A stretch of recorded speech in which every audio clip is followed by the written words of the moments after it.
Les vendredis, après la prière du début d'après-midi, quelques fidèles restent autour de l'imam pour une séance d'explication sur une sourate, l'un des chapitres du Coran.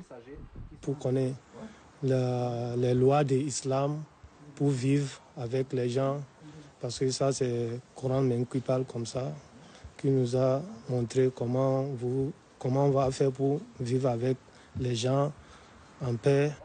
Avec ces cours, ces musulmans cherchent à mieux connaître les enseignements de la communauté Ahmadiyya, un courant de l'islam minoritaire fondé en 1889 et présent en Guyane depuis 2007. Mais à la demande, l'imam peut aussi délivrer des cours à des non-musulmans désireux de mieux comprendre l'islam, et cela en toute transparence, assure-t-il.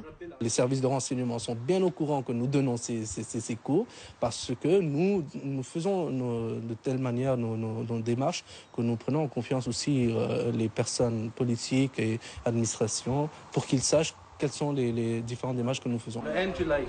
En fait, c'est le 3 qui est à l'envers. Parallèlement, l'association cultuelle Ahmadiyya propose des cours d'arabe littéraire. Pour William et Kelvis, c'est la 3e leçon. Ils tentent d'apprendre les 29 lettres de cet alphabet si différent du nôtre. L'imam assure qu'il suffit de 3 mois pour acquérir les premières bases. Les cours d'arabe sont différents parce que souvent les gens mélangent cela, que l'islam et l'arabe c'est la même chose. Il faut savoir que beaucoup de gens qui ne sont pas musulmans parlent cette langue. La Syrie, l'Irak, il y a tellement de chrétiens et de juifs qui habitent sur ces terres où on parle l'arabe aujourd'hui qui ne sont pas musulmans. Santo et Philippe sont d'anciens élèves de l'imam Bacharat et de l'imam Sidiki Ahmad. Tous deux ont eu connaissance de ces cours en lisant les petites annonces. L'un est retraité, l'autre est étudiant en droit.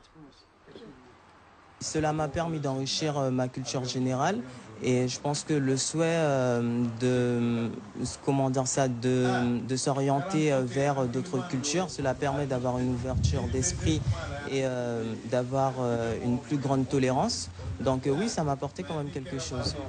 Ces cours d'arabe, comme ceux du Coran, sont gratuits car les imams sont rémunérés par leur association.